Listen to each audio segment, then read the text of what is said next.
উড়িষ্যার পুরীতে জগন্নাথ, বলরাম, সুভদ্রা রথ থেকে নেমে মন্দিরে প্রবেশ করবেন। তাই জন্যে মন্দিরের গেটে সুন্দর করে রং করে সমস্ত মূর্তিগুলো সাজানো হচ্ছে। বিকেল 5টায় এই দিন মন্দির খুলে গেল। ভগবানের আশীর্বাদে মন্দিরের ভেতরে যে সমস্ত মূর্তি রয়েছে সব সুন্দর করে দর্শন করতে পারলাম। দর্শন করে আবার বাইরে রথের কাছে চলে এলাম, যেখানে জগন্নাথ, বলরাম, সুভদ্রা রয়েছেন।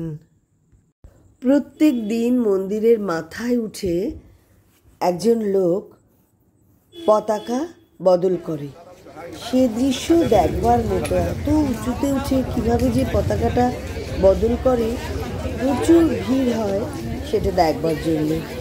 সেটাও দেখলাম। ওই যে দেখা যাচ্ছে একজন মানুষ একদম মন্দিরের চূড়োর মাথায় দাঁড়িয়ে রয়েছে, এই যে ফ্ল্যাগ বদল করছে।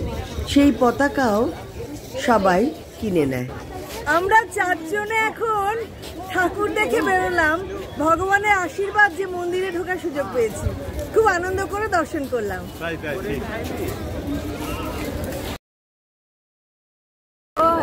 ଅନେଇଛନ୍ତି କେମିତି ଅନେଇଛନ୍ତି। ଜୟ ଜଗନ୍ନାଥ।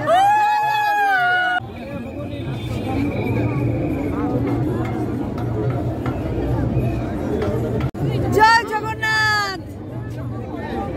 জয় জগন্নাথ। জয় বলরাম।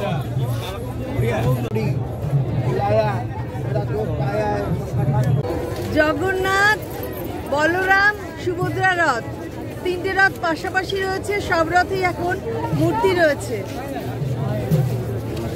রথের সামনে যে কি প্রচণ্ড ভিড়, সেই দৃশ্য যতটা পারা গেল তুলে ধরলাম এখানে।